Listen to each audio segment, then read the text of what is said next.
Então, o que acontece, pessoal? Agora deixa eu colocar uma parte cronológica aqui para vocês compreenderem que nessa recriação do mundo, o Eterno está ali, o mundo celestial está em guerra, há um caos. E é por isso que em Provérbios, né, como eu estava lendo aqui para vocês, é colocado o seguinte, no verso 22. O Senhor me possuiu no princípio de seus caminhos, desde então e antes de suas obras. Olha que profundo isso. Desde a eternidade, o pessoal quando pensa em eternidade, pensa só desde muito antes, mas é em algum momento, porque a eternidade, dentro da contagem hebraica, ela não é uma contagem simples, tá, pessoal? Existe de eternidade em eternidade, tá? A terminologia de eternidade é um tipo de tempo longo, ou eras. Então, houve algum determinado ponto das eras em que ela foi tirada do eterno. É tão interessante que, da mesma maneira que Deus ele observa Adão, e isso aqui tem segredos lindos, porque os hebreus eles entendem, eles falam assim, Deus ele coloca Adão primeiro e sozinho, porque ele quer demonstrar de si mesmo que ele adota uma tipificação, uma figura masculina para si. Por isso que Deus é chamado de Pai. Por quê? Porque ele quis ser masculino e é um pai. Aceitem. É meu pai, é nosso pai. Jesus ele disse quando ele fala o pessoal, né? Ele fala: "Eu vou para o meu pai e vosso pai, meu Deus e vosso Deus." Oh, glória. E é muito profundo isso, porque as pessoas não entenderam um pouquinho da mensagem que Jesus estava querendo trazer sobre família. Ele é nosso pai. Jesus é nosso irmão e o eterno é nosso pai. Então, compreendendo disso, a gente entende que ele retira, ele toma para si um novo ser, que está aqui em Provérbios 8, dizendo: desde a eternidade foi ungida, desde o princípio, antes do começo da terra. Que terra? Da nova terra. Da nova realidade que eu estou aqui mostrando para vocês. Tá? Onde está aqui, ó. Nesse caos, onde há essa guerra, então uma nova realidade começa a ser feita. Por isso que, no meio do caos, quem que está ali no Gênesis 1:2? Essa rua pairando, porque o Eterno ele fala assim: não quero mais tudo aquilo antigo. Eu vou refazer as coisas. E ele começa a tirar, ele tira a rua, exatamente como tirou Eva de Adão, a rua de si, e começa a recriar as coisas, e ele vai ter o seu ungido, o seu novo ungido, o seu novo Mashiach. Para alguns é chocante.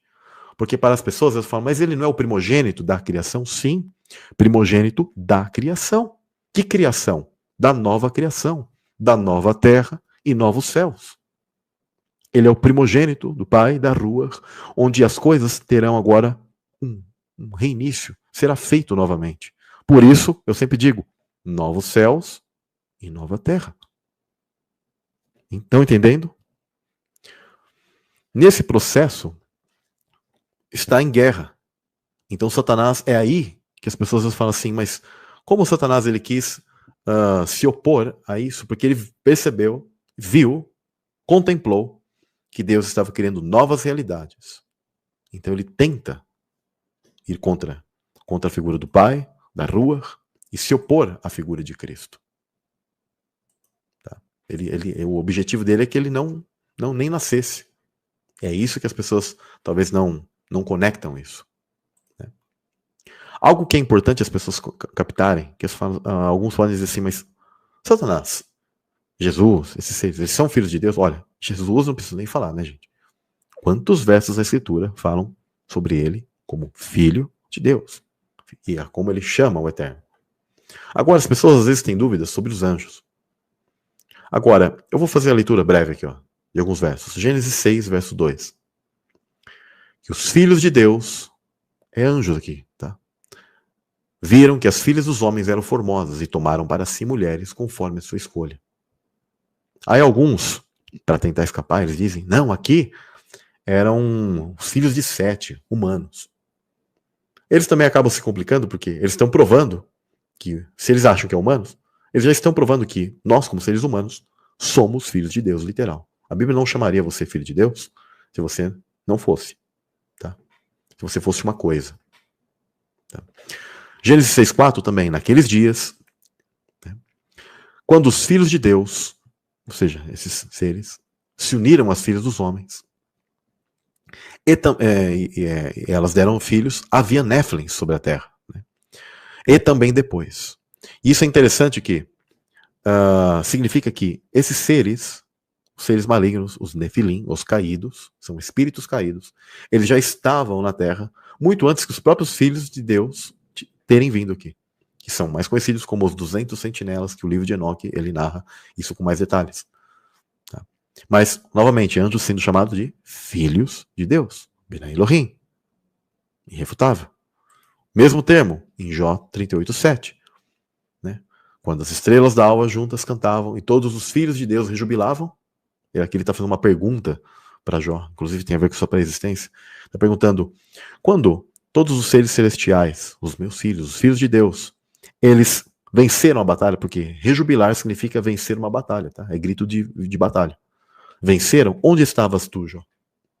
Porque Deus estava colocando de que ele não participou ali da batalha. Essa é a grande realidade, mas poucos entendem isso, né? Jó 1,6 também fala sobre, houve um dia em que os filhos de Deus vieram apresentar-se perante o Senhor. E Satanás também veio entre eles. Tá? Alguns dizem que a tradução é ruim, que não pode ser Satanás, e que é um anjinho bom, etc. Mas essa mesma terminologia, ela também é usada em passagens onde está a figura de Satanás e Josué, Jesus, se opondo uma contra a outra. Né? E Deus vai ficar colocando um ser para ficar batalhando contra ele mesmo, gente. Casa dividida, assim, que Jesus falou que não existe isso. Eles falam que Satanás aqui é um ser bonzinho, que não é o Satanás que a gente conhece. Que é tipo um ser que era chamado assim, mas que ele servia, ele era amigão de Deus. Não. Agora, existe um tipo de conselho divino e um tempo que Deus está deixando que as coisas fluam. Reparem que Satanás ele ainda existe. Por quê? Porque ele coexiste no mundo espiritual. Ainda que ele tenha sido limitado, Deus ainda não deu o fim dele. Por que não deu o fim dele?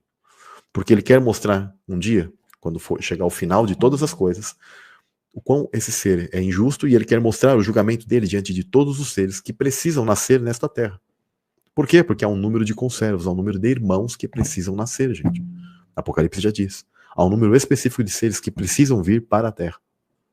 É isso que é importante vocês entenderem. Então aqui tem mais Jó 2,1 também. Houve também um dia em que os filhos de Deus vieram apresentar-se, né, perante o Senhor, e Satanás também veio entre eles para apresentar-se. Por quê? Ele se apresenta porque ele quer, os seres, eles pedem, tá? Lá no Novo Testamento tem uma parte que ele fala assim, louco, hoje pedirão a tua alma. Pedirão para quem? Eles pedem, eles precisam de permissão de Deus, dos altos escalões de anjos, para que eles possam tocar alguém ou tirar a vida de alguém. Por isso que é importante a gente estar em oração e sempre protegido. Por que esses seres eles não tiram a tua vida neste momento agora? Porque eles precisam pedir, eles precisam se apresentar, eles precisam fazer algo em relação a isso. Não é assim, chegar assim, eu vou cortar a cabeça do fulano de tal. Eles já teriam acabado com toda a humanidade. Então isso são hierarquias, são coisas espirituais que se desenvolvem. E alguns ficam negando que Satanás está aqui. É brincadeira. O verso de Jó também, do 6 ao 12, tem mais muitos termos sobre os anjos serem filhos de Deus. O que a Igreja Católica fala disso? Que é símbolo. Olha como eles são negadores. Negadores de texto, né? Que eles dizem que só Jesus seria filho. Porque eles pegam o termo unigênito, né? E eles dizem que Jesus é unigênito, filho único. Sendo que tal termo, o mesmíssimo, é usado para Isaac, que ele é chamado de unigênito de Abraão. Só que Abraão teve mais filhos, gente? Opa, teve, né? Teve, inclusive, um outro antes de Isaac, né? Que era quem? Ismael. Olha que interessante, né? Sobre essas questões, né? Inclusive dos padrões de filiação, que alguns podem dizer, então quer dizer que Satanás ele seria mais antigo que Jesus. Eu compreendo que a Escritura não deixa nenhum tipo de sombra, de exemplos e questões históricas à toa. Vocês já perceberam que, assim como o Abel claramente tipifica Jesus, a quem Caim tipifica? E aí, dentro disso, vou deixar que vocês respondam. Por que Caim era primogênito? Ok. Dentro da figura de Isaac e Ismael, quem tinha nascido primeiro? Ismael. E Isaac tipifica Jesus? Tipifica. Ismael pode representar alguma coisa e que estava antes da figura de Cristo, se nós analisarmos isso como tipologias? Claramente. A figura de Jacó e Esaú. Quem era o primogênito? Esaú. Mas quem é o filho que tipifica a figura de Cristo? Jacó, que depois se chama Israel. Então fica claro que, mais uma vez, alguém nasce antes. A figura de José, nossa, esse tem tantos paralelos com a figura de Cristo. Por acaso ele é um primogênito? Não. A figura de Moisés era primogênito? Não. E ele tipifica Cristo em várias coisas. Hein? A figura de Davi era primogênito? Não. E ele também tipifica a Cristo em várias coisas. Então, eu quero que vocês analisem essas questões, tá? Mas fica ao nível, é o nível de cada um. Talvez não são todos que vão compreender isso. Falam assim, não, isso é só uma coincidência. Esses montes de paralelos são coincidências. Tá bom? Né? Agora, sobre homens serem filhos de Deus. Poxa, pessoal, a gente tem o Salmo 82, que ele é muito claro, onde ele fala sobre os seres serem filhos de Deus, principalmente no verso, né, no verso 6. Tem o verso 1, que é muito interessante, que a gente vê uma assembleia de seres divinos, tá?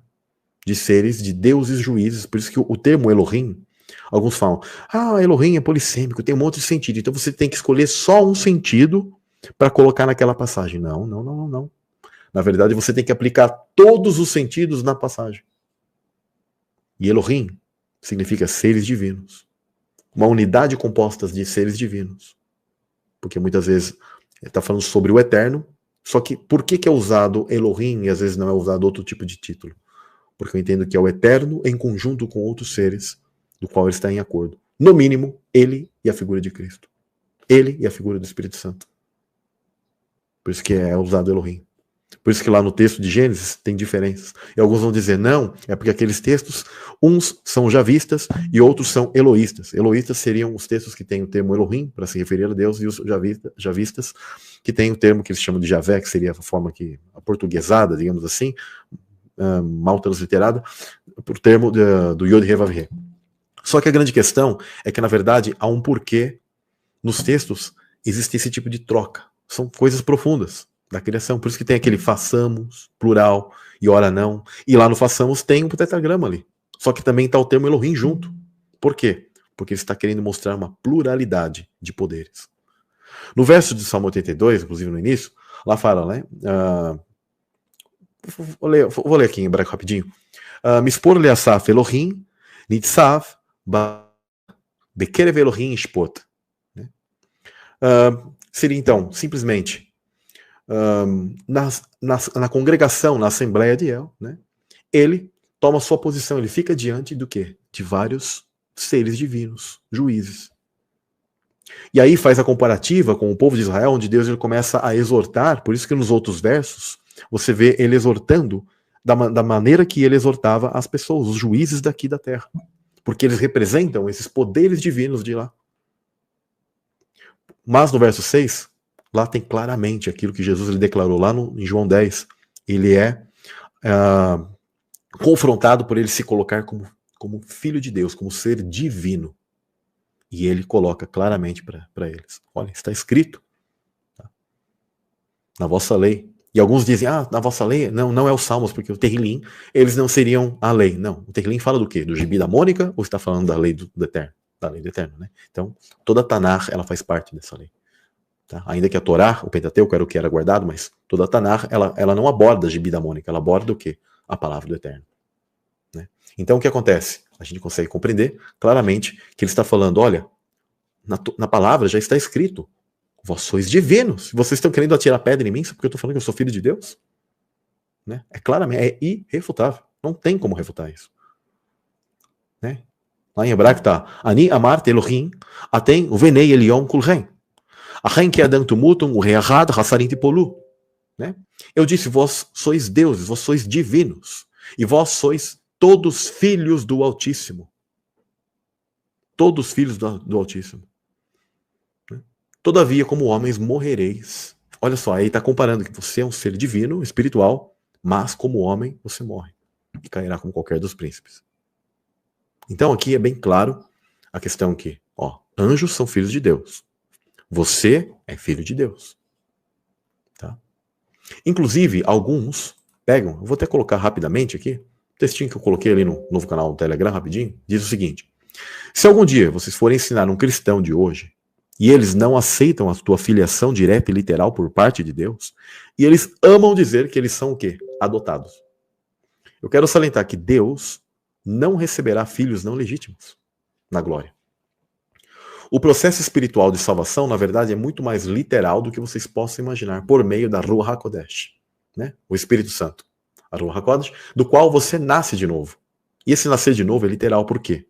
Nessa queda de anjos, é o que eu sempre explico, nossos seres, eles foram mortos.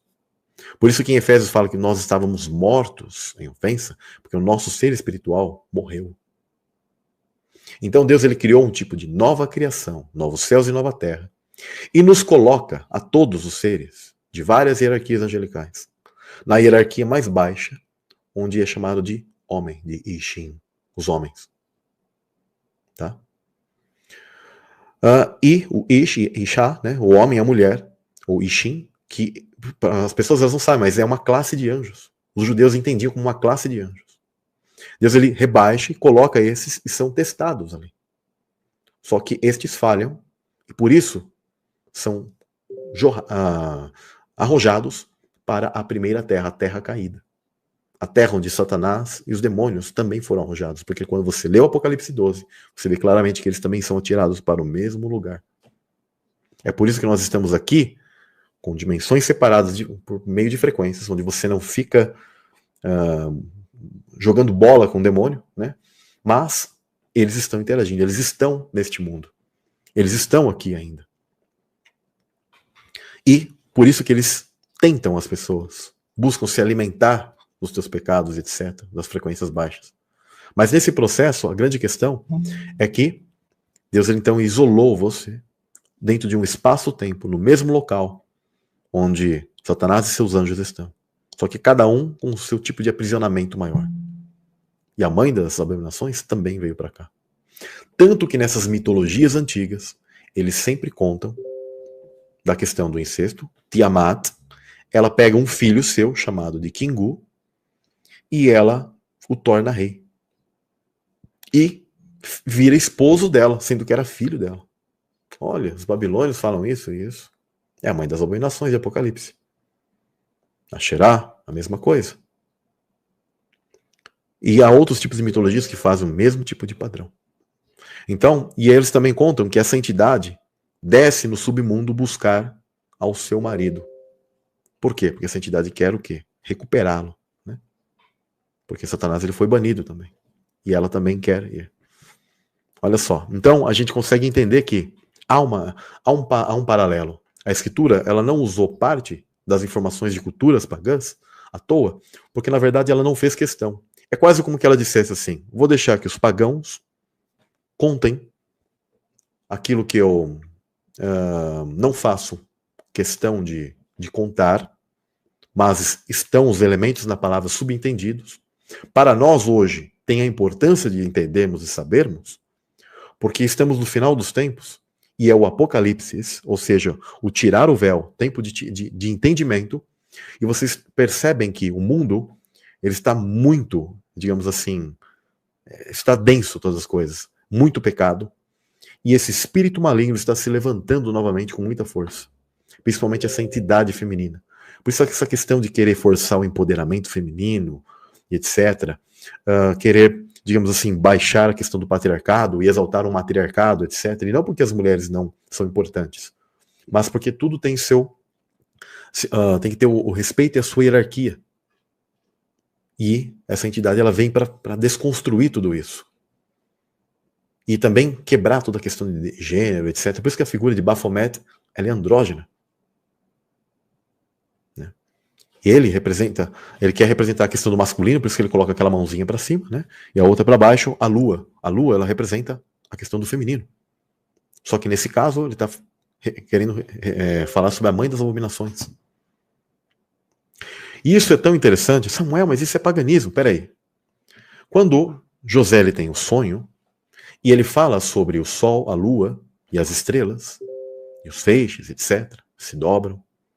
É interessante que ele não revela que é pai e mãe.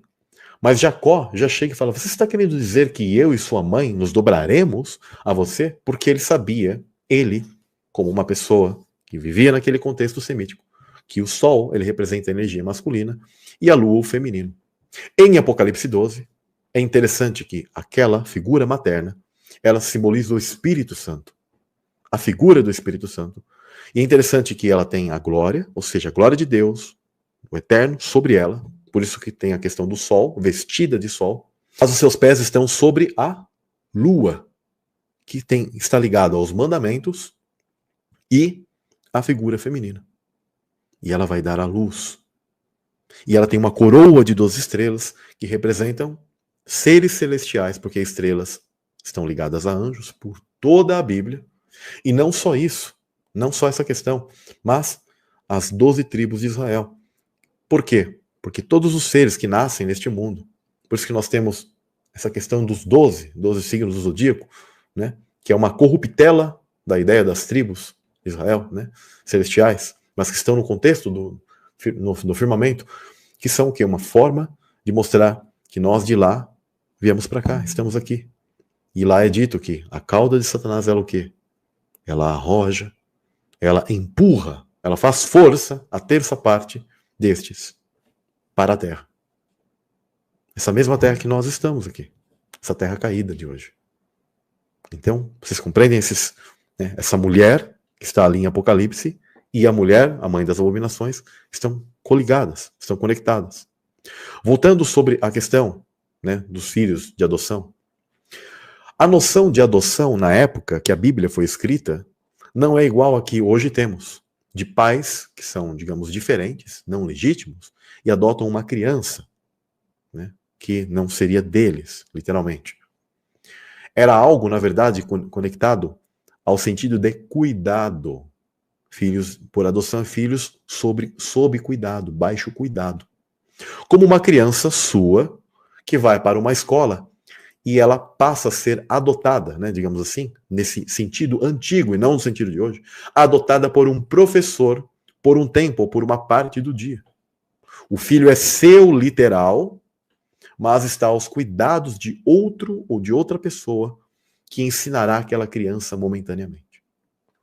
Por isso que em Efésios está, né, dito, nos predestinou para sermos adotados como filhos, no meio de Jesus Cristo. Por quê? Ele é aquele que nós estamos o quê? Aos cuidados de Jesus. Olha como fica isso. Aí você fala assim, uau, caiu a ficha, agora eu entendi. Conforme o bom propósito da sua vontade, para o louvor da sua gloriosa graça, a qual nos deu graciosamente por meio do amado, que é Jesus. Por meio dele, nós estamos ao cuidado dele. Por isso que, para ele, por meio dele, são todas as coisas. Essa nova criação, essa nova realidade que se dá após a queda dos anjos, ela está vinculada a Cristo como herdeiro e a figura do Pai e a Rua como uma nova realidade, uma nova vida, nova coisa, novos céus e nova terra. É tão simples, daí tudo, a mensagem mesmo fala assim, uau, agora eu estou entendendo. Então eu nunca fui um filho adotado, igual o sistema religioso falava. Você é um adotado, você é criatura. O que é criatura? A criatura é a tua parte física, gente. Essa parte material. Agora, o teu espírito é a tua parte divina, do qual você é filho de Deus literal. E que o sistema religioso nega. Tanto que o corpo volte ao pó. Ah, Adão foi feito ali, mas é o corpo dele. O espírito estava com Deus, e Deus que o colocou em um corpo, em um vaso.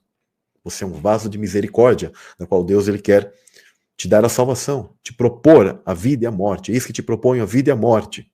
A bênção, a maldição, escolha, pois tu. E é isso, é tão profundo e lindo, interessante, que aí você começa a cair na real. Tanto que o corpo volte à terra e o espírito volte a a Deus que o deu. Aí alguns dizem, não, é apenas a energia, o sopro. Deus está com falta de ar, que o espírito precisa voltar para ele? O espírito de ar? Na verdade, é porque você, o teu ser veio de lá e você vai voltar para ele. O corpo, a terra. Teu espírito, a Deus que o deu. Você vem dele. Você é dele. Você estava com ele. Seria se você estava nele, com ele. Já parou para pensar isso? Quando a Escritura fala de nos conheceu, é de intimidade. E aí, a gente compreende que somos então irmão dos anjos? Sim. Apocalipse 12, 10 diz, e ouvi uma grande voz no céu que dizia, agora é chegada a salvação e a força e o reino do nosso Deus. O poder do seu Cristo, porque já o acusador de nossos irmãos é derrubado. Aqui é um anjo falando. O qual diante do nosso Deus os acusava de dia e de noite. Entendendo que os anjos são filhos de Deus, você é filho de Deus, aqui também está confirmando, somos irmãos, somos todos irmãos. Samuel, fomos irmãos dos demônios? Sim, eles eram seres espirituais, mas hoje eles foram deserdados, eles sucumbiram, eles são espíritos malignos, eles perderam sua forma celestial antiga. Beleza, pessoal. Então, somos irmãos de Cristo, tá? Irmãos de Jesus. É tão simples, porque lá em Hebreus diz, ao conduzir muitos filhos à glorificação, sempre falando de filhos, porque você é filho, gente. Não deixem que te roubem esse conhecimento, a tua filiação, a tua família.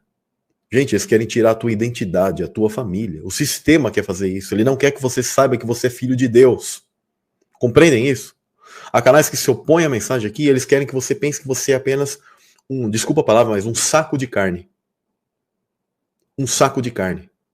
Mas você não é só isso, você não é só essa questão material, você é um ser espiritual, filho legítimo do Eterno. E aí diz, convinha que Deus, por causa de quem e por intermédio de quem tudo veio a existir, tá? Tornasse perfeito, por meio do sofrimento, o autor da salvação deles, ou seja, Cristo.